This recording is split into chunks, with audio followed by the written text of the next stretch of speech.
Hello, everybody. Welcome to Stand, Speak, Shine podcast. I'm Cherie Burton, your host, and this is a podcast for those who long to feel, express, and be who they truly are. Today, I am talking with my soul sister from Scotland, Dr. Morgana McCabe Allan.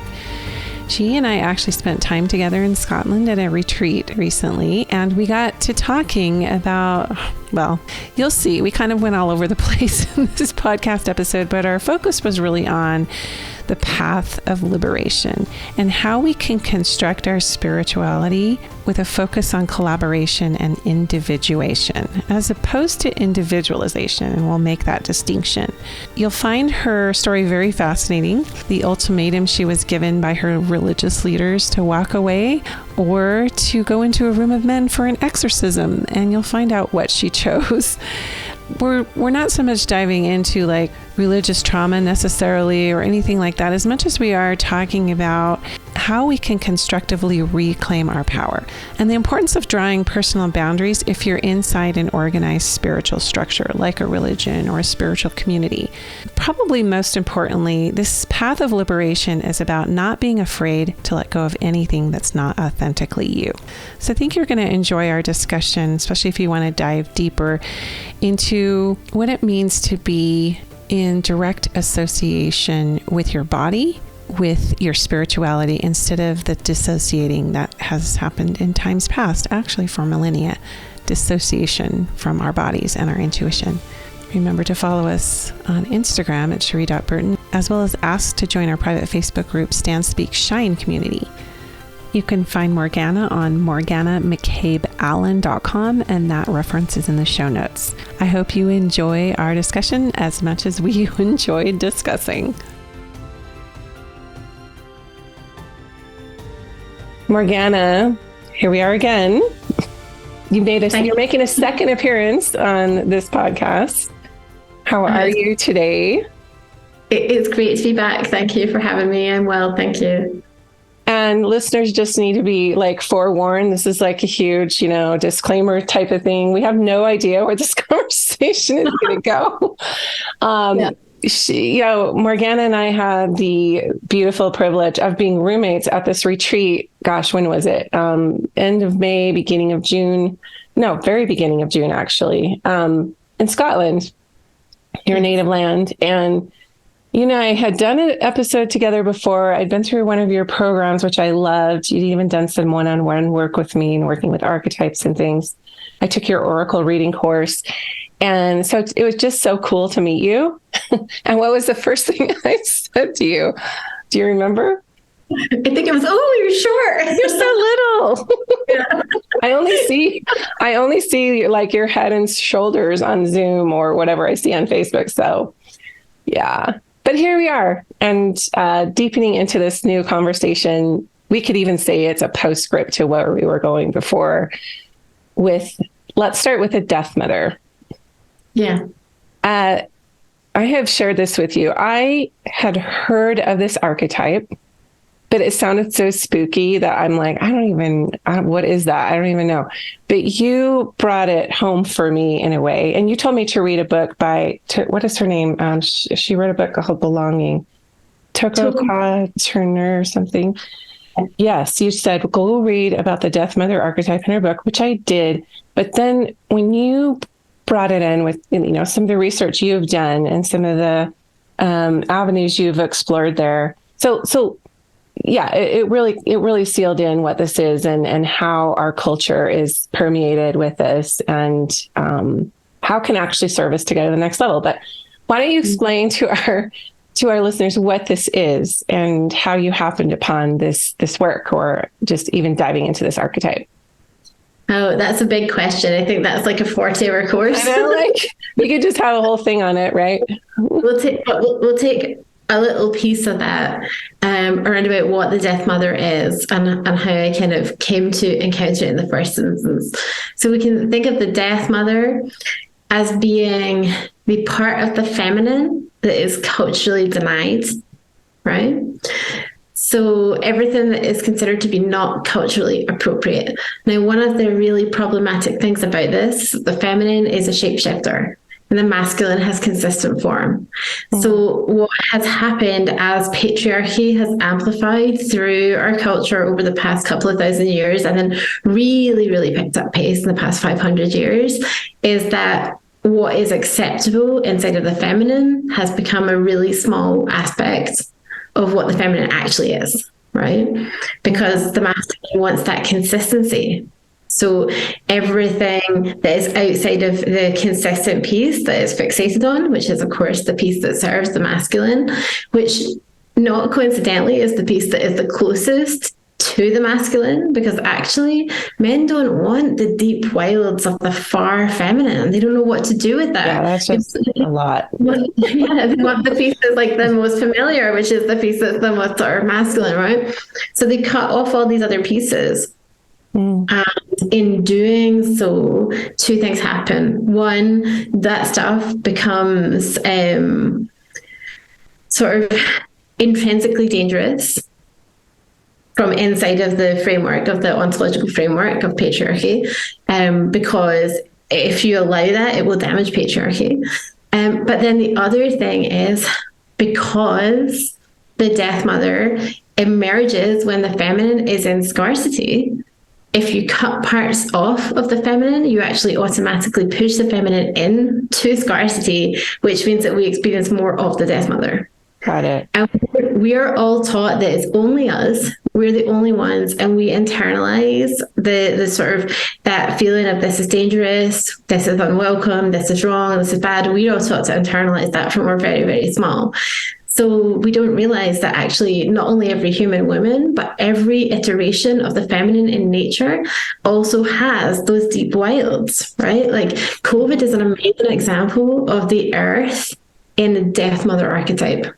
It is the earth experiencing profound scarcity of its resources being pillaged, of people going into, like, literally into the depths of the forest and taking things from there, that they encountered this pushback, right? And David Attenborough did an amazing documentary about this, but I can't remember the name of it, where he looked at how these sort of super viruses are increasing in a sort of frequency, and how that is connected to the way that we're treating the planet. So I think it's profoundly transformative, actually, for us to recognize that it's not something wrong with us, like, because it does sound dark. Like when you think death mother, you immediately think, oh my God, there's something wrong with me. And it's like, no, that's you perfectly expressing what you are. That is you being what the feminine is when the feminine is in scarcity. It comes from a deep place of sacred rage. It is a sacred response to your needs being unmet. It's not like an evil response. So good. It's so good to normalize that and just get it out in the open and talk about that. And as you were talking about, the container, the masculine, or the structure of it, and they're wanting this consistency, it also feels like they're wanting sameness or homogenization, or, the feminine to just show up a certain way all across the board. And that's become taboo, right? It's become taboo, like you said, to like, what is this wild feminine, and what are the faces of that? So if we're going to go in and say, okay, like this is normal, quote unquote, this is baseline. It's not crazy. Yeah. Like it's the culture that's crazy. So, but it can be destructive on the shadow aspect of it. So what are those faces of the wild, or the, you could say this death mother taboo kind of way of being in the feminine? What are those faces? I mean, that's an amazing question. If you have time for a little minute of reading, I could read you a little passage from my book that really is... Love your book. Yes. Let me just grab that. Because and while you're looking that up, I think, also with another play on this, on the term death mother, is also like you need to go through a death in order to have a rebirth. Yeah. So even though there may be this component of like, oh, we're going into this wild unknown territory, it's almost a necessity for us as a culture and as individuals to even embody what this is. So I just Yeah, absolutely. I couldn't agree more. The feminine is not just creation, but she is also destruction. Like one begets the other. If you look at the ancient pantheons, there are always things like, a goddess of, war and childbirth, for example.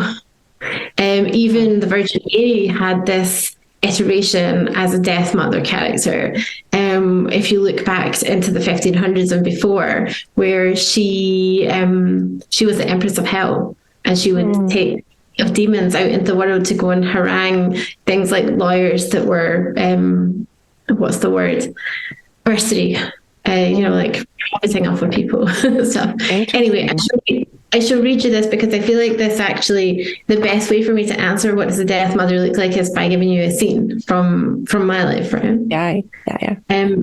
3 years into motherhood and 1 year into having 2 children saw me at my wit's end, screaming like a banshee, not caring that my kids could see me, smashing a plate off the side of the counter to stop myself smashing it off the side of my husband's head, slapping him, raging, cuddled up in a ball at the fact that yet again, even more was being asked of me so that he could do even less. His depression, which was invisible to the outside world, felt like the torture that would finally break me, and I would not consent to being broken. My body just would not do it. It felt like drowning in fire. No matter how many times I was up in the night with our unwell baby for days, weeks, months, the first 3 years, he couldn't meet me there. It wasn't his fault, and I never left because I knew that, but it didn't change the experience of it. No matter how much my body had given to our children, no matter how long it was since I last ate or slept, he didn't come to rescue me. It fell to me to rescue all of us, to be bigger each day than the day before, fast enough that the net of my being would catch us as we fell. Some days I wanted to leave, hoping it would quench the inferno, to take the kids and leave, and to hell with the net for anything else. Instead, I let that fire out into the world. As it burned through me, I felt like a supernova. The unbecoming fire I felt might tear me apart, cleanse me, restoring parts that were long forgotten, parts that were lost before I was even born, when the feminine way of being in the world was cut in half by the patriarchy so they could manage us. A rage deeper than bone deep that reminded me of the potential that old goddesses knew.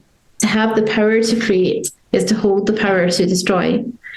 That women have too long been valued for having becoming appearances just to keep us at bay, our power leashed until we take back all that it is to be unbecoming.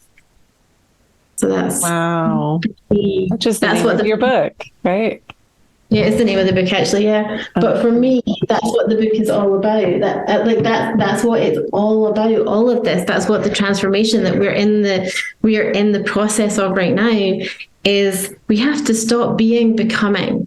And by that, I mean, we have to stop keeping up appearances for the cultural norms. We have to stop being what we think we're supposed to be and doing what we think we're supposed to do, because those things are not our true choices. They don't reflect our soul. Those are the things that benefit the cultural machine, which is designed to keep us all the same. As you mentioned before, that's the masculine. The vision of the Industrial Revolution was that we could produce humans that are like cogs that can interchangeably be inserted into the machine, and the machine will continue to function. And that's not what we're here to experience. Right. And the sooner we actually start to pour that into the world and to say, like, we're here to take things down every bit as much as we're here to birth new things, magic happens. Yeah. We're here to end patterns and quote unquote kill it. Like, killing it in the masculine way is not the same as quote unquote killing it the feminine way. It's deep. Yeah, it's deep. Yeah. What's coming to me now, and I know you're very open about this, and I'm starting to be more open about my experience here, but what's just coming to me that we could just dip into really quick is one experience that you and I share in parallel is that we are both taken before a council of men in our religions we were in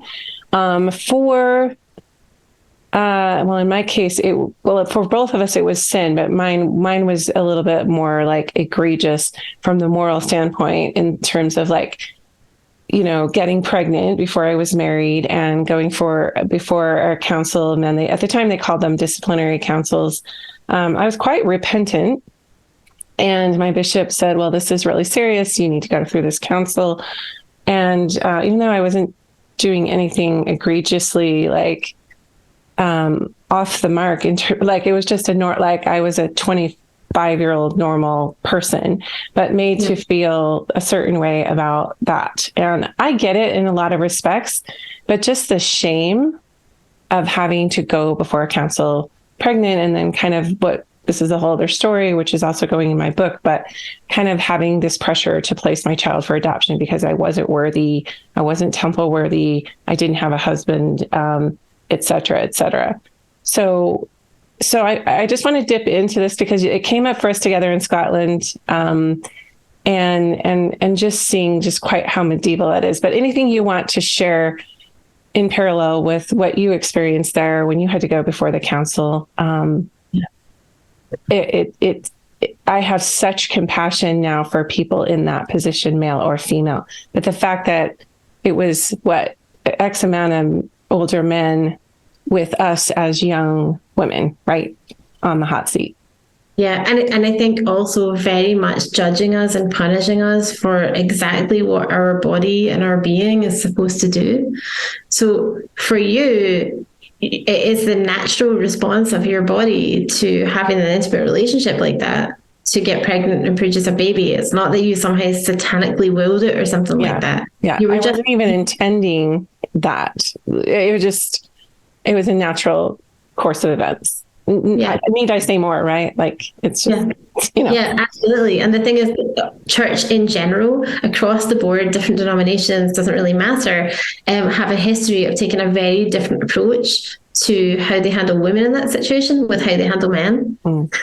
So, for men, it's like a little slap on the wrist, it's a daisy, whereas for women, it's like it never really fully leaves you, and it follows you everywhere that you go, right?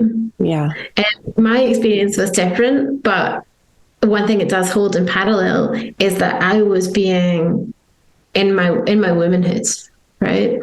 So I had joined the church as a multiple trauma survivor, and I was looking for cleanliness, salvation. I wanted to feel repurified and worthy again. And I wound up getting very deeply involved with the church. So I went to church at least 10 times a week. And I was involved in ministry from the infants right up to the elderly in different ways, serving the community. And I was a young spiritual leader at 15. And I had a lot of things that for me were part of we talked about this a moment before we started press and record. My relationship with the divine has always been something that's very personal, it's very intimate, right? So I didn't necessarily always follow exactly what the church taught, not because I was some evil genius plotting to bring down holy Christian faith or anything like that. I believed, for example, that essential oils, which come from, plants and flowers and things on the earth, surely they're here for our benefit. And I believed the same thing about crystals. And I also thought that there's great healing in touch. And I, from a very early age, demonstrated a kind of precognition, for example, that they weren't very comfortable with. And the nail in the coffin was that I had a lot of questions about how women are excluded from the narrative, and there are women in the Bible, but they're not really talked about. And also there are no books in the Bible by women and these kind of things, right? So it was fed back to my church, to the elders, of course, all men, as we talked about before, mostly. We should differentiate it. You and I are not from the same religious background. Yeah, this is a different. Yeah. So I'm very parallel. I'm from the Baptist church, but both denominations of the Christian faith. And this community, we're talking all men my dad's age or older, right? Yeah. So I got pulled into this room. I was expecting it to be the praise band and the young people all singing and all this kind of stuff. We came in, the door was shut behind me, and there were no guitars or anything. I remember noticing that and thinking where are the guitars? And why are they shutting the door? And all the young people were there alongside this older man who didn't usually attend the young people's sort of stuff. So I had this feeling immediately about something is very wrong. I knew something isn't right. but I didn't know that it was going to essentially be an intervention against me, where people were going to share evidence of how I had been doing like bad things. Like people that I thought were my friends would say, well, she told me about like Ruth in the Bible, or well, she gave me an essential oil. Like one time she gave me a massage and stuff like that.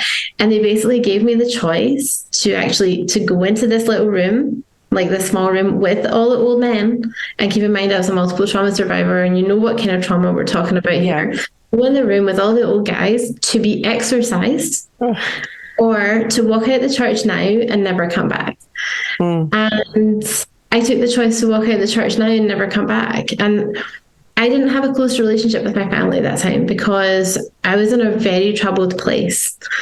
That was everybody in my world, basically. Like I walked away from everybody. But if I had chosen the exorcism, I would have felt like I was walking away from my true faith. Like I would have been walking away from what mattered to me in a very, very deep, very real way. And I'd have been walking away from myself. So I said no thank you to the exorcism and I left. But it was not an easy choice in a lot of ways. And in another way, I made it before I even knew I was making it. Like my being just told me, you know what you have to choose. And I picked up my bag and I walked out the door and I never looked back. That took so much courage. And I talked to you about this when we were in Scotland together, that, you know, I probably would have gone into the room to get the exorcism, like just because I had this deep, deep fear that if I didn't do everything that the church fathers, elders, in this case, it was the high priest council, told me to do, because they were speaking for God and I wanted to be right with God. But I know because of your trauma informed, you know, it was like you just couldn't do that. You couldn't go into that room. For me, it was going out into a hallway while they prayed for my fate, really. And that's where I began the death, as I look at it, my death. That was a spiritual death for me. It was very traumatic. I was going through, literally in rapid fire succession, all the stages of grief as if someone died. So I was bargaining with God. I was in depression. Anytime I let myself feel any kind of anger, or this is not right, or this doesn't feel good in my body, I bypassed it, because I was afraid God was going to excommunicate me if I didn't stay aligned in that hallway with my shameful self. So this isn't something I even unpacked until probably like 3 years ago in its entirety, that this was not right. I wasn't excommunicated. I was disfellowshipped, but it was the same energy. It's like, you're out of fellowship with us. You're bad. You're wrong. So I just had that awareness of like, yeah, I went through the stages of grief, as anticipatory grief, knowing that I had to take the punishment. I had to take the discipline. And this is Mormonism. A lot of people know my Mormon background. I was told these were courts of love. And that's not what my body experienced. Yeah. It was a court of shame. So yes, it's a lot to process after the fact, because there were layers to my experience, as there were with yours, but just this line in the sand that you take for yourself. And it happens for everyone at different times. And some people die without it ever happening because they're in too much fear of repercussions or displeasing God or what have you. And I'm not saying everyone needs to walk away from organized spiritual structures like religion, but that particular experience, I should have just, when they sent me into the hall to pray about my fate, I should have just kept walking. Like, if I could rewrite the story, I would have walked out the door. I understand why you would say that, but you also wouldn't be who you are now, where you are now, with the husband and kids that you have, and all the rest of it. True. Like, yeah. No, it's very true. That I think we always make the best decision that we can in the moment that we're in. It just later we look back and we're like, what were you thinking? But I have to say that although I walked away from the church, I didn't walk away from organized religion for quite some time. And you heard a little bit about this when we were at the retreat. Fascinating. I went on a kind of like a whistle stop tour of a number of different things, because my feeling in that moment, in that room, I knew in my body, I was like, Satan is not here in my body. That, like, I don't need to be exorcised, but I do think that there is something here in this room that is profoundly wrong. And it was that shaming that you're talking about, like the way that they would treat somebody as vulnerable as me and who had given as much to their community as me in that way, publicly, in front of every single person, because they assumed that if they did it publicly, that I would submit, is deeply, deeply, deeply wrong. On so many levels, that's just so wrong. And so I just felt like, no, I know where God lives. I don't necessarily use the term now God, or I just as soon use goddess or divine or source or whatever, right? But I felt like I know where that lives, and I know how to connect with that, and it's clearly not here in these men right now. But it took me a long time to realize that I'm only ever gonna, like, it always comes from inside of me. Whether I choose to do that in fellowship with other people, like we did on the retreat, is another question. But for a time, I continued over the next 3-4 years to try out a number of different things. So by the time I was thrown out of the church, I was 17. So 18, 19, 20, I tried out a number of different things, thinking like, oh, maybe I'll find it here. Like maybe it lives here, and then didn't. Right. Well, I stayed, with the program, you could say, and experienced a lot of beautiful experiences within the container of that religion and family life.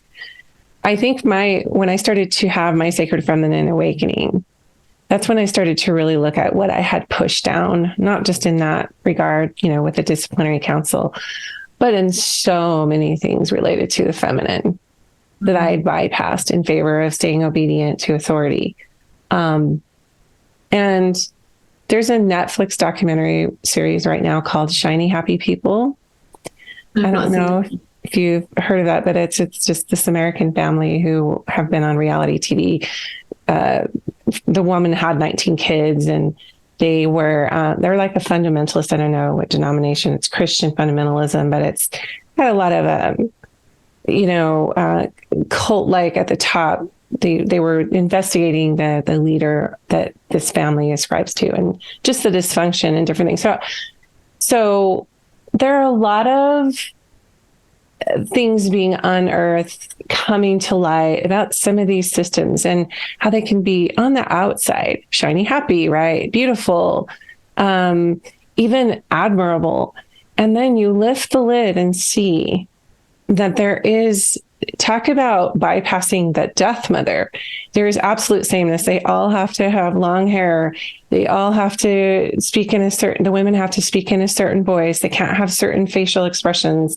They can't do different things with their eyes. I mean, and that's just women. There's a lot put on men too, but it's like, here's God, here's Christ, here's the husband, here's the wife, and here's the children. So it's all umbrellaed. Yeah. And where I think the rage you speak of, that I experience when I'm letting the death mother express herself in me, and the rage I feel, the sacred rage, is around this oppressive, umbrellaed structure of trying to access God through this man, this group of men, this male deity, It just came in on me when I was like 49. It just really did. I buckled. I could no longer not examine what that was doing to my health, my psyche, my relationships, everything. So Yeah, it's so profound that actually really deeply connects to my original area of expertise. So my PhD is in archaeology and anthropology, but it's in the archaeology and anthropology of us, right? So Yeah. who we are, how we express ourselves today in the world through the lens of the past, kind of like, well, specifically the past 500 years, but going back into thousands and into 20,000 years or whatever, right?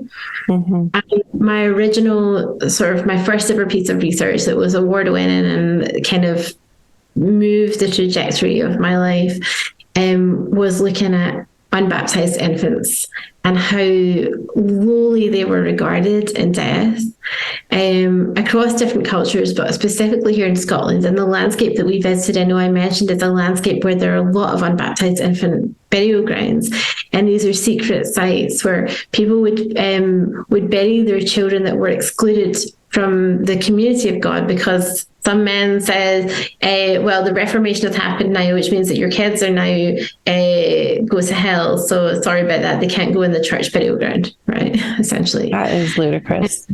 And so there's this culture of these secret burial grounds where people would go to either fairy sites or old abandoned churches that had been abandoned for hundreds of years and reuse the site in a way of a way of putting their infant into somewhere consecrated, into somewhere that had some holiness, some spirit, some capacity to kind of cleanse or purify their soul, to try and hold on to something of faith for their infant.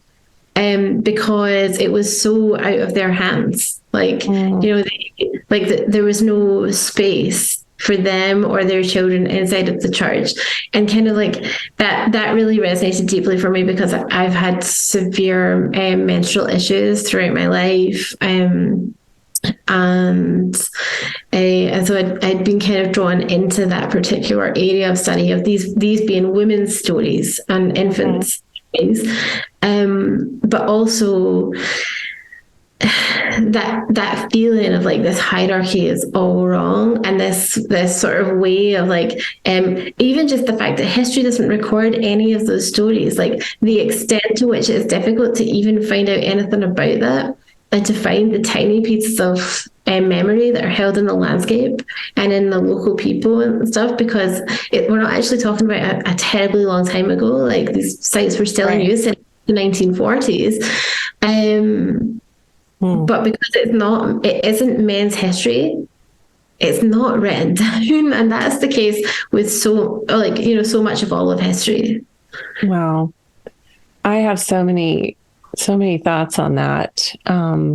Just the presupposition that as humans, as babies, that we come in broken to that paradigm. And I think it's fascinating. I loved you sent me your PhD, your thesis, whatever paper. And I was like, wow. I want to go back to the fairy realm that you were talking about, because this is just it's archetypal, of course. And I know there's lots of legends and myths and things that circulate, especially around Scotland and Ireland, which I find really, really fascinating, even in France when I was there. So talk about that, because it's like a real part of history. It's like a real deal. And I think those of us in the States just don't have a clear picture of what that is and what it means to your culture and what it means in the context of what we're talking about, especially with the Death Mother and the healing of that. Yeah, it's a super question. So one of the things that I have to say first and foremost is that in the early modern Europe, fairies were as real in many ways as your next door neighbor. It's really, we have a tendency to look in the past and project our beliefs about what is real and what is not real, and to have the idea oh, those people were mistaken, or oh, maybe it was ergot because they were all eating contaminated rye or whatever, right? What inside of their ontological framework, fairies were real and fairies were dangerous, but they could also potentially offer help. And people, as a consequence, it impacted how they interacted with the landscape, how they interacted with the weather, what times of day or night they would go outside, how far they would go from their local community, lots and lots of ways that impacted people.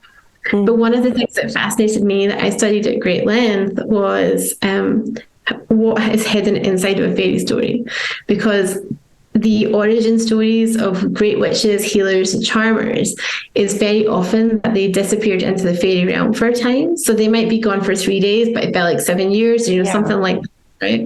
And then they come out and they have these new gifts and these new powers.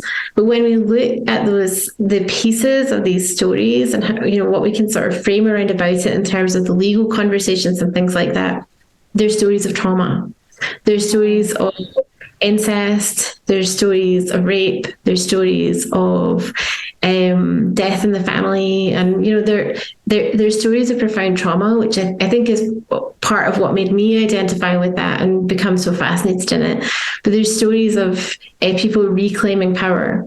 And there are actually stories of people going into the dark night of the soul, or people moving through the Death Mother part of that cycle and going into the dark night of the soul and then coming out with a new perception. And this is what we have to understand, that, witchcraft and charming and healing fundamentally is the opening up of a deeper level of perception. It is, the more we actually turn inward and reflect on our own experience, the more we can see as telltale signs in others, right? The more we can pick up the things from them that we don't necessarily even know how we pick them up.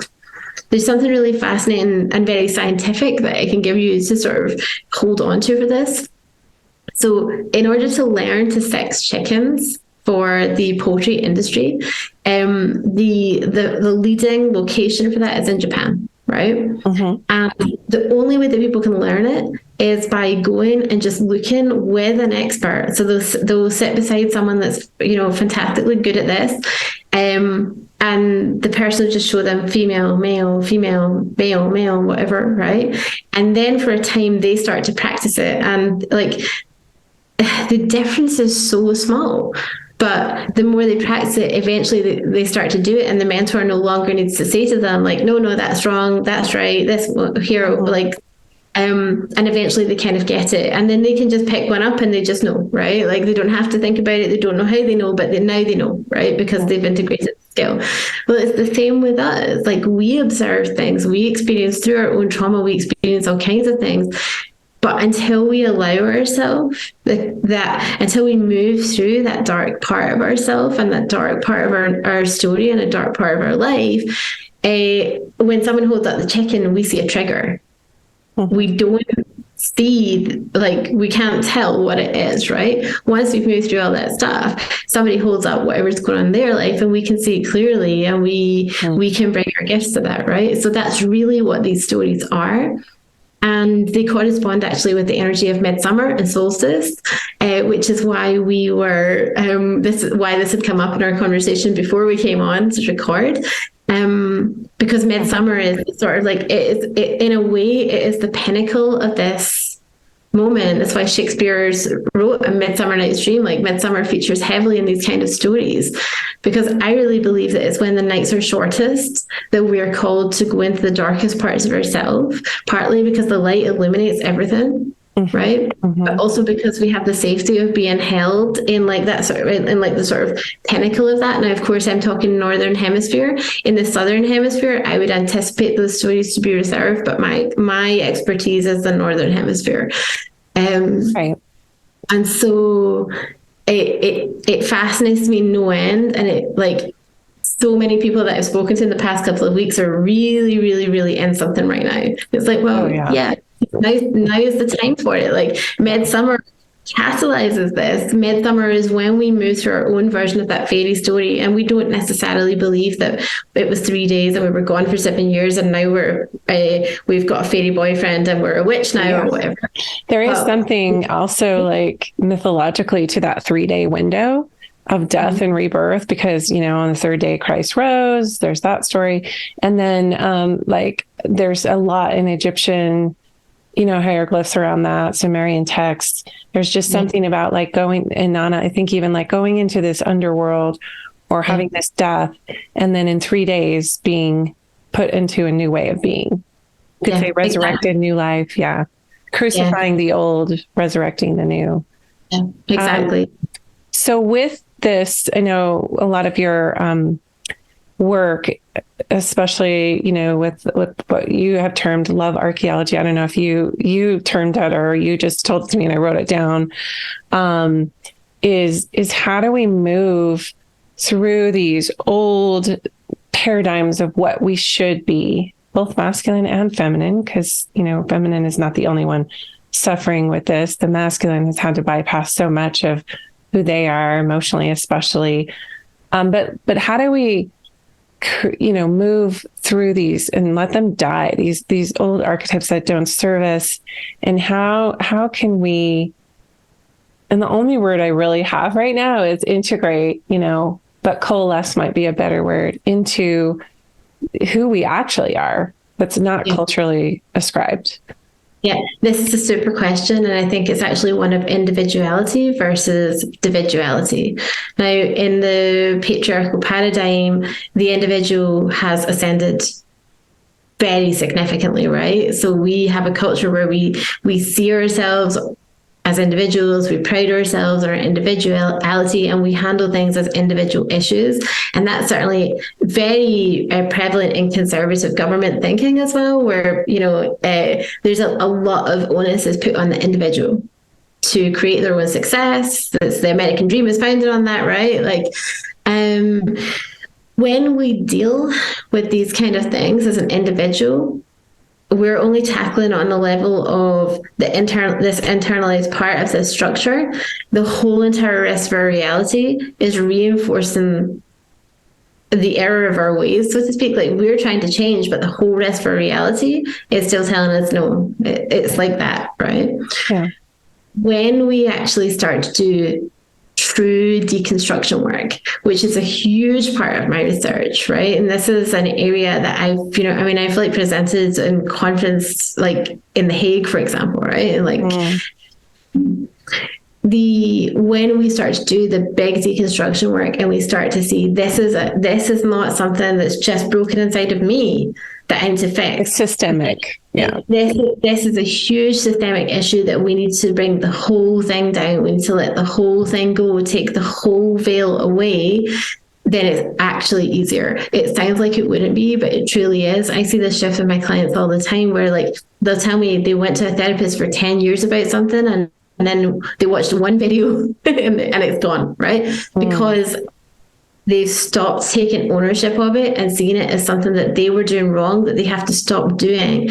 And they're seeing it as, oh, that's a structure that's out there that is that we just all participate in because we've all been taught to do it, but we don't have to participate in that because it's not real. It's just there's patriarchy, therefore it is persisted over time.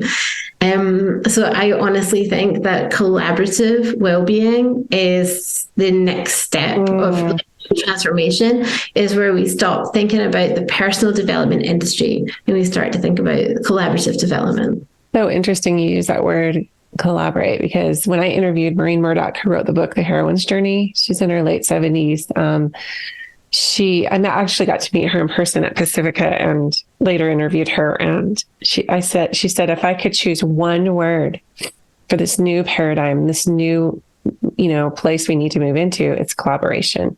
That is the high gift of the feminine. And that's what we're being invited to. There's going to be a lot of resistance. Like you said, it's easier for it to just come down and rebuild it. But there's just all this resistance to these old traditions. I mean, one of the things that actually I find super helpful for me personally in my journey, and also, with my students when I was teaching in university and with my clients, is to recognize that collaboration goes far beyond individual human beings. So as long as we're seeing collaboration as I collaborate with individual humans, we're actually still in the modality of individualism, and therefore we're not in true collaboration. And that creates a lot of resistance, right? Interesting, yeah. When we start to recognize that we are collaborating with everything in and of the earth and beyond, that we're collaborating with non-corporeal entities, whether we believe in them or not. Actually, we're collaborating with the idea that they're real or the idea that they're not real. We're collaborating also with things like the constructs of time. As we start to shift those collaborations, as we start to shift into this like greater oneness, we've experienced ourselves as being in true collaboration with the environment. And a lot of my PhD is about this and the different margins between humans and things, like between humans and rock and humans and water and humans and animals and stuff, right? As we shift into that degree of collaboration, the collaboration with individual humans actually takes care of itself. And there's so much less resistance to that. Yeah, I think part of that resistance is there's just really deep fear of chaos and lack of order. But as you're saying, there's sort of a naturalization to like the natural order of things that will happen as a result. Yeah. We just have been taught not to trust ourselves. Yeah, we have, and also not to trust everything else as well.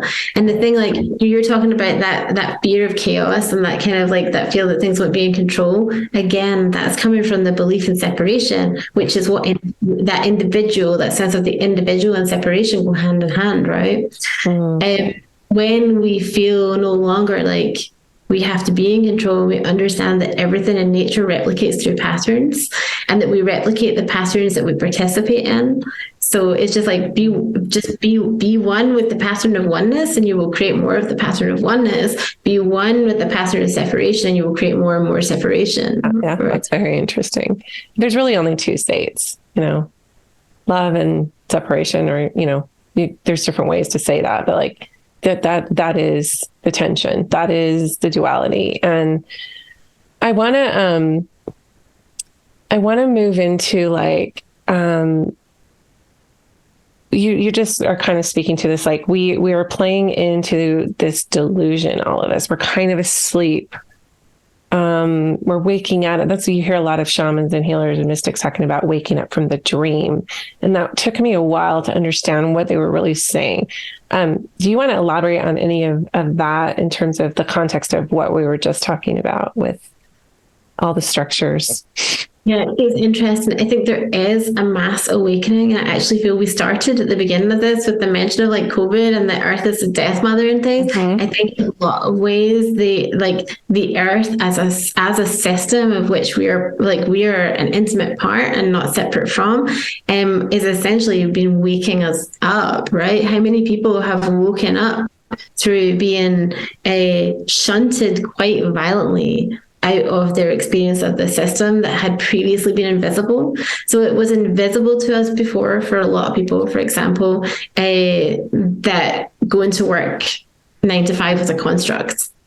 Right? It was just a totally accepted thing for most people. Not for me. I've never done the 9 to 5 thing. I've been an entrepreneur. Maybe in college or like whatever, but not. Yeah. No, I can't. I'm in my 40s and I've had 3 years in total ever added together of having a 9 to 5 pretty much, right? Anyway, but for the majority, I think it's just because we are by nature like, it's part of our path, like the untamed, like the don't tell me like I can't clock in, clock out. That's just not, no offense to anyone who does that. It's just my path and yours is to get out of the box. Yeah. And unknowingly, that's how we were wired to even have this conversation. Like we knew that when we were younger on some level. Yeah. Oh yeah, definitely. And for me, that has taken, even going to the church was for me a step out of an atheist upbringing, right? Like I was always moving towards different things, right? But I do want to just highlight that it is absolutely the neurotypical, absolutely the cultural typical, absolutely acceptable and not in any way to be sort of denigrated, but the majority of the population, the structure is invisible. The most, like, society wouldn't work if everybody was always like, how the hell do we get out of this? It works exactly because the majority of people, it's easy and natural for them to let go of the presence of the structures and to stop seeing them and to stay inside there. We're social beings, right? Like we're essentially like a herd animal, for want of a better term. Don't think we call ourselves herds, but you know what I mean? Yeah. There's a herd So mentality for sure. It's, yeah. well, yeah, so it's very natural and it shows up in lots of different ways. Like in my very early experience, so we're talking now well over 20 years ago of formal marketing training, it made me feel sick to my stomach the way that they physically talk about like people are sheep, right? Like they will go where their neighbors go, you can lead them there kind of thing. And I really have reacted against that my whole life. But I think that it's an important thing that we can underscore is that this moment in time, this like, and the pandemic was part of that, it shook everything up and it woke so many people up. And it woke them up from something that had been comfortable and safe, but also at the same time deeply uncomfortable. And actually, the safety was an illusion because it didn't come from inside of themselves. Like my safety comes from inside of myself. I know that if everything was stripped away from me tomorrow, I can build again, right? And I know that you know the same thing. But for the majority of people, there was a time when I was there a long time ago. Like I told you, when I was trying out all these different churches, all these different faiths, trying to find like where does safety live? Yeah, which is a piece of belonging too. Where can I belong? Mm-hmm. Yeah, and for most people, they found that in their ordinary, everyday, like 9 to 5 kind of life, like there's safety in a consistent paycheck, and then suddenly the world just it's like get snowball, just shake the whole thing up and see where everything lands. So yeah, I think we're in a period of mass awakening, and now that more and more people are awake, that process is going to accelerate. Yeah. All the more reason to, sort of galvanize in groups. And this is something I've been researching, and it's something I've walked through, is just my work with women, my retreat spaces and circles and coaching programs and things all focus on, how do we come together? I mean, I'm doing in my own little sphere, right? And we experienced that together in Scotland at the retreat in the Highlands, which was just so beautiful. And we can speak to a little bit of that, of how you had mentioned a lot of your healing is in private, and I'm the same way. I'm not one to air my, secrets or insecurities, unless it is safe.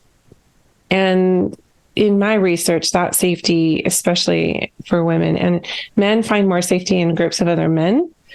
Women, especially, we evolve. We literally evolve in groups, in small tribes.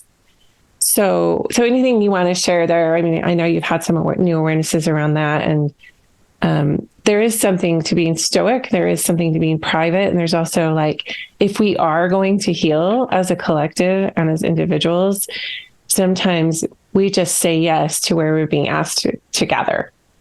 Yeah. Yeah, I think this is an interesting one for me because I've become very comfortable, and you've read my book, so you know this, with sharing the big moments, right? Yeah. I've done really deep. So vulnerable. It's just awesome and inspiring. I've done really deep work around about that, and I share openly with my community and beyond, with the sort of with the big moments, even like the one that I read today. Yeah, which was that was a dark moment in my life, and I can share those things. But actually, where I find there's a threshold for me that I'm uncovering since we were away on the retreat is the more everyday, like the ordinary, like the tiny selves that we minister to ourselves on a daily basis, the way that we are in the world, how we move alongside nature, how we connect the divine, those things actually for me are very private. So it's not like I could sit and we could talk for an hour about like the darkest chapters of my abuse. I could talk about that, but where I stumble is to talk about like how I care for my body and how I move through the world and those things. And I think in a way, it's because we have a culture that sort of presents so many illusions around about the everyday, right? You think about like the sort of the Instagram version of people's lives, for example, where it's so curated and it's hard for me to imagine any way that I can share my everyday apart from people being in physical space with me, like we did at the retreat, there's hard for me to imagine any way of doing that that doesn't feel like a caricature. That doesn't. It's illusory. Yeah. And so that's what I'm kind of ruminating on, is how do we extend that kind of connection with people, and without having to necessarily be in physical space with them, to share the little practices through which we construct our reality. Because the big pieces, the big stories, like that's something I feel like I've mastered now. But the little, like, that's really important, actually. And I think that is a huge wound, that's a huge part of this wound to the feminine. Because if you think back to some generations ago, and also to different modes of being before people were so isolated from their families, where, like, I'm here and my parents live an hour away and my brother lives 7 hours away and all that kind of thing, right? We think back just a little bit. Women spent all their time together, right? Like, and we witnessed one another in all of this, and we supported one another. One of the things that I love from my research, this is into the early modern period, women used to go on these little pilgrimages to, local healing wells, and to rag trees, and they would wash together, and they would, like, tie a little rag from their garment onto the tree and make a wish, or leave it as part of like a healing ceremony or whatever. And these were things that women did together all the time, and then they always were getting punished by the church, right? Like, so you look in the documents and it's like there's 27 women from this parish all being punished because they went to the healing well. Right? Goodness. Every year, every single year, they just keep getting punished for it, right? But there's so much secrecy. But they still went knowing that they could potentially be punished. Right? In fact, they still went knowing they definitely would be punished. I love it. And on some level, I was doing that. I was going out of the box. I was looking at healing modalities as a faithful church-going member, and feeling like, I wish we could integrate these two worlds of, like, why does everything have to have a handbook? Why do procedures and policies what does that have to, like, it just, everything just came down to proper authority in my religion. And I just felt like women had no authority that was recognized, none.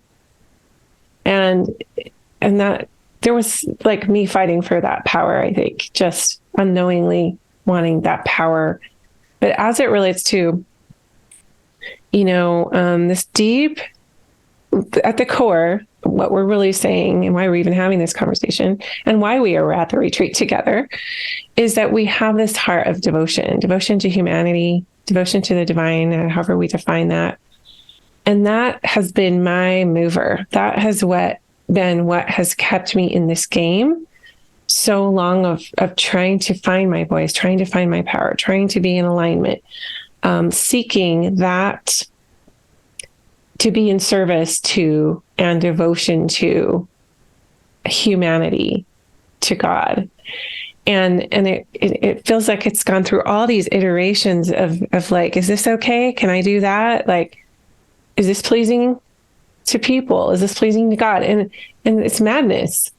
It's madness to be on that hamster wheel and just be like, when I am embodied, when I feel my own measure of peace, that's how I know, when I want to throw things and I'm in a rage, or I'm like processing something for the collective or for my family generations or whatever, there's that. And that's holy work.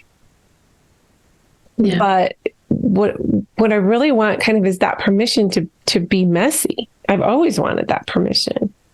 Yeah. And messy is not in the way of like, I'm going to go mess people up. Not that messy.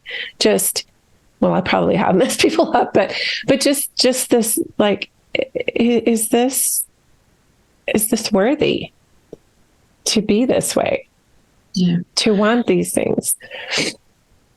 I think one of the real sad aspects of this wound to the feminine, which we could, call the witch wound, in terms of that cutting off of like this, and it is that part's not worthy, that part's evil, that part's not worthy, that part's dirty. I should just say, by the way, because it is relevant, that I spent a couple of years as a stripper and I've been a fetish model and a performer. We were like so blown away when you shared that. Like, I had read your book, so I knew it, but I was just watching everyone's faces in our group, and they're like, you should, like, your life is a movie. Like, you should. I mean, maybe one day, you never know. But the reason that I share it is that, I have really been out into the extremes of the feminine that is turned away.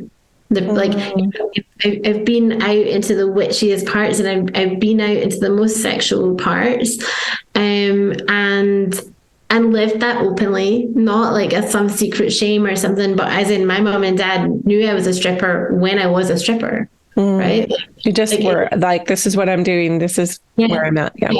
Like I've explored this in a very sort of like deep and embodied way.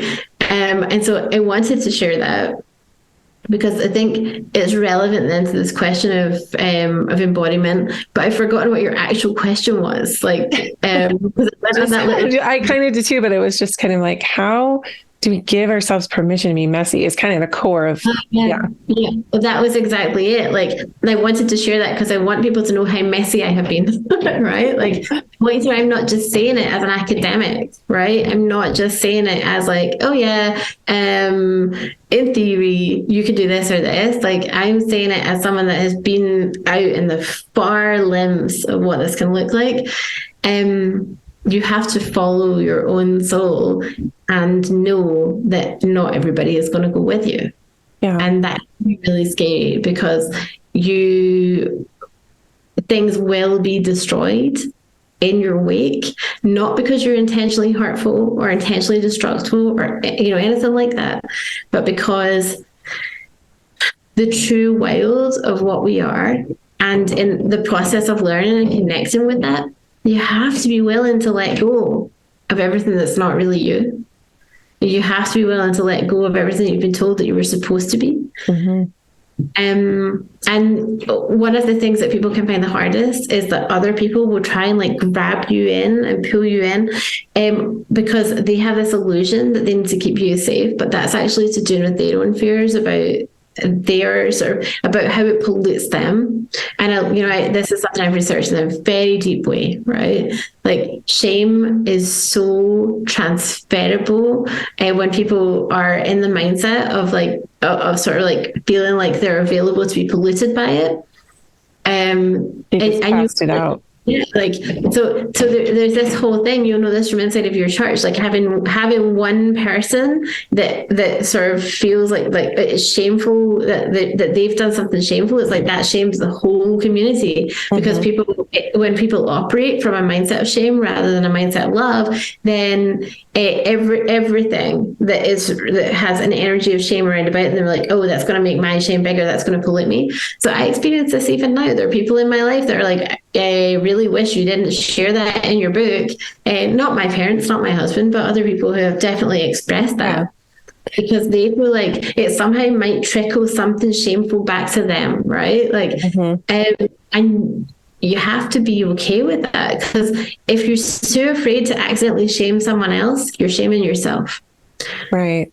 And if the only way to operate from love is to love yourself, which means you're going to have to love yourself first and fully, whatever that is. And so in terms of like, how do we get out into the wild? It starts with acts of self-love. Yeah. Yeah. And it's little things. So yeah, that's really interesting. Like this fear of like, if we don't cast you out of our holy midst, you're going to poison the well. We're going to catch your virus of unworthiness. And that is systemic. That is systemic. It's pervasive in almost all spiritual communities and religions. It's like, there are people doing it right. So I don't mean to make a huge blanket statement, but it's quite pervasive and systemic. Is we are the chosen holy group. And if you don't abide by these rules, commandments, laws, etc., you're not worthy to be among us because we're the privileged high holy group. Somehow that got equated with God. Yeah. And the God or Jesus that I know was like, let's all come to the table, which comes back to that collaborative mindset. Yeah. Yeah, you're absolutely right. It is pervasive, but it's also pervasive in secular culture as well, because not so very long ago, those two things were so entwined, and in a lot of ways, they really still are. And so there's definitely a lot of, I mean, I think in the US, it's more visible because you guys have had some really big conversations about this in the past few years in terms of race. And that's something that's very close to my heart. I know we touched on this at the retreat, but I've got African American heritage on one side, and that's another space where there actually still is very often a sort of a fear of pollution, but it's shifted gear. It's not necessarily that people fear now, like, you know, having somebody from the BIPOC community brings pollution into their space. That is something that my family has experienced and live in memory. Like that's not an old thing. But now there are other things, like maybe it brings danger. Like there's going to be lawsuits. Like, you know, like there's still all this kind of danger. There's still all this minefield around about otherness. And everything is constructed as other in society, and that's that whole separation and oneness conversation again. It's just a different face of the same conversation. Yeah, you're totally right. So this ideological construct, you could call it patriarchy, you could call it old school, you could call it tradition. It's pervasive in governments. It's academia for sure. It can be that quote unquote old school, good old boy club type of, you know, Ivy League, you know.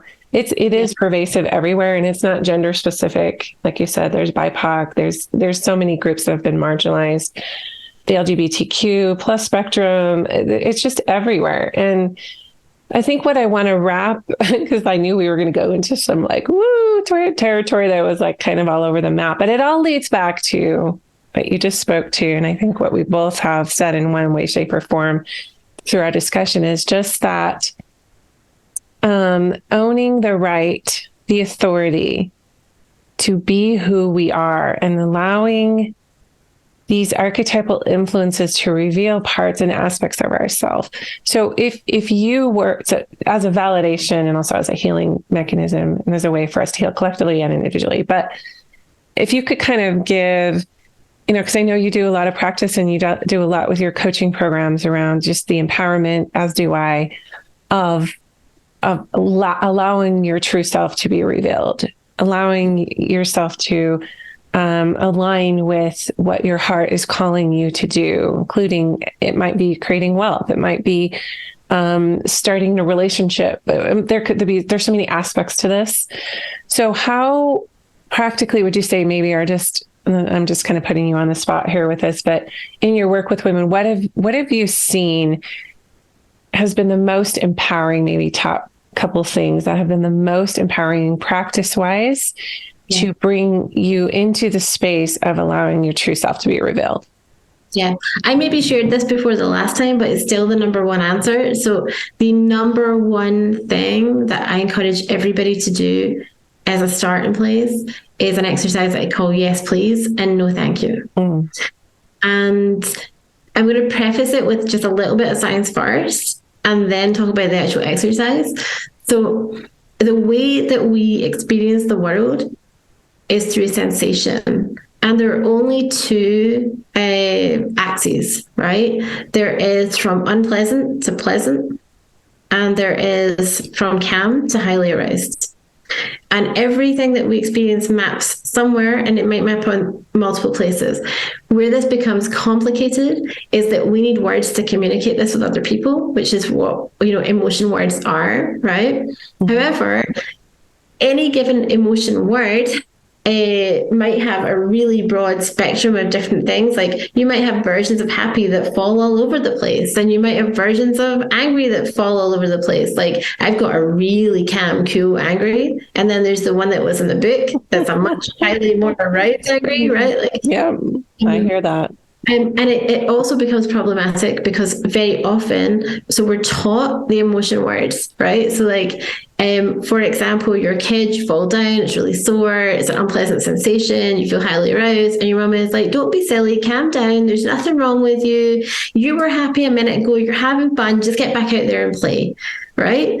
So super confusing. And we internalize all of these things that say like, so then we get to a point, which I have done, where you're walking down to the altar with the wrong man, and because I had the first marriage already, right? You're marrying the wrong man, and you're like, this feels all kinds of wrong, but then you're like, well, this is what love is supposed to be, and they told me this is just butterflies, and like maybe it's meant to feel this terrible and scary and awful, and like I want to run away and vomit and like whatever, right?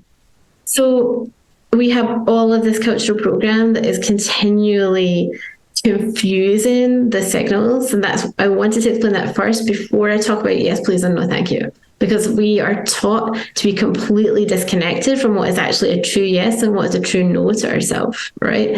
So we find out we don't even know if we like something or not, we don't know if it feels good in our body or not, we like so we have to go back and listen to the body and listen really closely and listen really carefully and be really present with that. And don't expect to start with a major decision like, should you switch career? Start with something like, do you actually like peas? Or do you only eat them because your mom told you them that they would make your eyes shiny, or some other thing like that when you're a kid, right?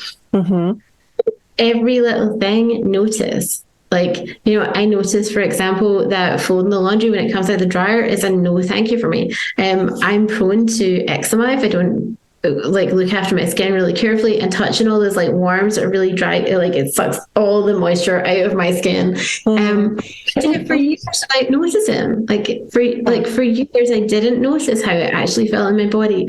So notice, and I actually would say like out loud, if you can, yes please, I want more of this, right? When you find something that you love, like, you know, I really like squirrels with their cute wavy wee tails, and I see a squirrel, I'm just like, yes please. More of that squirrelness. And saying no thank you to the things that are actually no thank you, even if it means some tough conversations, and saying like, no thank you to your husband, I actually don't like it when you do this, like, or whatever. But see, if you start with all the little things, you're telling your own self, you are safe with me, I hear you, I honor your needs, I recognize you. And that helps you bring forward more and more of yourself. And you start to see and feel more rapidly, and it, you know, amplifies your intuition. You start to see and feel more rapidly like, oh, I'm going to do this absolutely crazy thing, like fire my best client and like take my business a different direction, or, you know, whatever it is. Because you actually have created the safety inside of your body for your body to think, hey, I can show her this, and she's going to say, yeah, you're safe with me, I'm listening, rather than she's going to say, shut up, the money is more important, I don't want to hear that right now. So that's so beautiful. It's just establishing that trust with yourself, and that builds the confidence over time that you I think it cures the unworthiness issue as well. I love that. So yes, please, no, thank you. And it just reminds me of that Jim Carrey movie, Yes Man. I think it's so funny. But you know, it's just like, what if I say yes to everything? Like I was taught, you don't turn down church assignments. You don't, this is where you're going to get married. This is what you're going to wear. This is what you're going to eat. This is what you're going to drink. This is what you're not going to drink, and those can be beautiful guidelines and structural containers in many ways. And there are aspects to, like, this doesn't fit for everyone. Like these rules in any group. I'm not talking about boundaries because the boundaries need to be established everywhere, but I'm talking about what is quote unquote right and what is wrong. And the conditioning to say yes when we want to say no is so strong, and no when we want to say yes, etc. I'm glad you brought me back to reality. Like when I say I was ready to keep walking out that door at the age of 25 as an unmarried, pregnant girl who just, was in jeopardy of losing her, not only membership in the church, but to me that meant I was being severed away from God.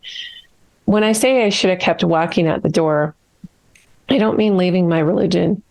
I mean, that situation, that aspect of it, and making a stand of like what I just experienced and how violating that was, and how I was, I like just taking the stand of like, does not feel okay for me. So I think the more that we do those demonstrations, those quote unquote walkouts, where we say no, where we reframe and say, let me get back to you on that, instead of our go-to of, I should do that. So yes. Right. Well, okay. Yeah.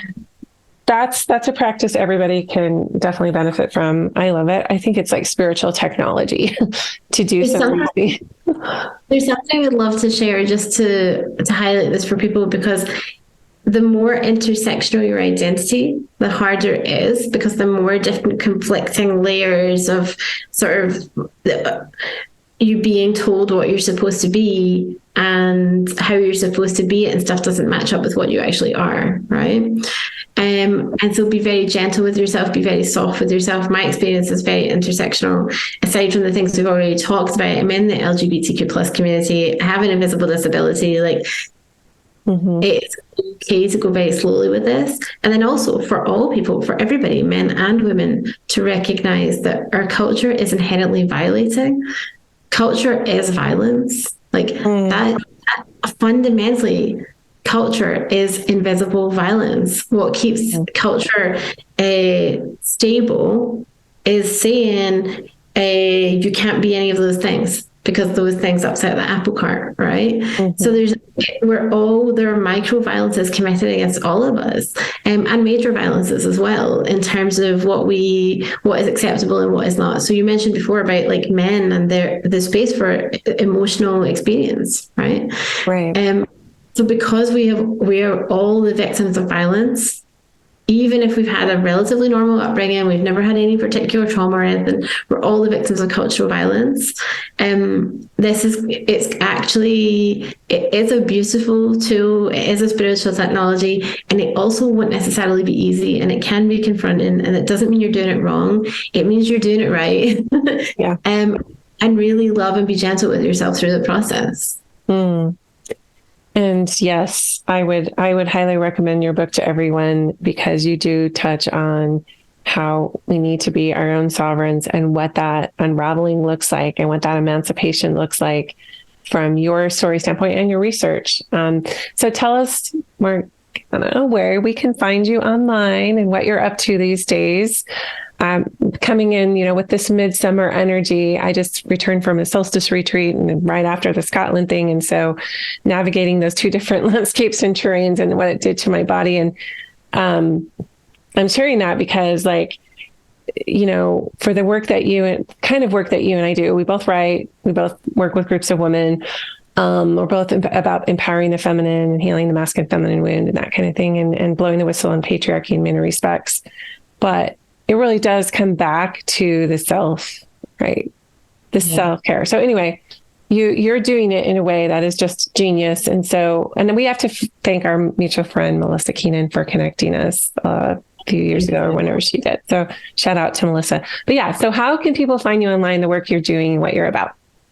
So the easiest place to find me is just come and be my friend on Facebook. I don't think there is another Morgana McCabe Allan anywhere in the world. I don't think so. You'll soon know from the things you see me talk about whether or not I'm the right one. And that really, I'm first and foremost interested in real relationships, right? So real friendship, real connection. If you do want to find out more about the book, it's called Unbecoming, Your Unorthodox Guide to Radical Wholeness. And we actually have a whole series of new tools to accompany that book coming out this year, like an Oracle Cards journal and a journal for working with guides and various other things like that. And of course, I have the regular kind of programs and things for anybody that's interested in it. They're not like anything else that's out there because they're founded in my original research and my my many years of this wildly lived life. Yeah, well, it's brilliant work. It's brilliant work, and it's deep. And I have pages in my journal I filled with some of your truth bombs. And then I'm just going to hold this up to the screen for those of you looking on YouTube. You'll see I have a note in my journal of your model that has served me very well, with the inverted triangle and the overwhelm in the middle and the shadow aspects and the light aspects. So anyway, it's too much to explain right now, but I highly recommend for any of you who are feeling drawn to, what do we mean by going into the shadow realm? What do we mean by confronting the death mother archetype? What do we mean by keeping healthy structures and boundaries and letting your true essence emerge? You do a lot of really beautiful work with that. So you've had a great impact on my life. And I'm so glad we got to be roommates in Scotland. Oh, I'm so glad we did. So it was such a joy. And thank you so much for inviting me to come along to that, because I never would have even known that it was, well, I was going to say around the corner, 4 hours around the corner. I was like, if I'm coming to Scotland, I'm going to tell Morgana. She's coming with me to this thing. Yeah, no, it was wonderful, and I really deeply appreciate being invited along. Thank you for your time today. Well, thank you so much for having me. Decisions that we make regarding our spirituality are sacred to us, and I will always preach sovereignty since I awakened to it, because it's such an integral part to our spiritual maturation and individuation process. If any of you are familiar with James Fowler's Stages of Faith, he has integration as the top tier of how you evolve spiritually, as opposed to just regimented following or, being super literalist with practices, beliefs, laws, that kind of thing. And so we really just need to climb into our bodies and climb into our God-given right to discern and trust that we really are adept at drawing these boundaries for ourselves, and that it's our birthright to be able to give ourselves that liberation and that permission to be messy, as well as the permission to become who our soul is calling us to become. So that reclamation of power is a personal choice rather than just raging at the patriarchy. It really is just about coming home to ourselves and coming into a gentle and bold awareness of our divine identity outside any kind of exterior structure, person, or ideology. So I'm excited for the future, especially when I look at people like Dr. Morgana, my dear friend, and all of the work that she is doing to liberate, not just academically, of course, but with her life experience. So you can find her at morganamccabeallan.com. Hope you have a glorious couple of weeks, and we will talk to you next time on Stand, Speak, Shine. Thank you for listening.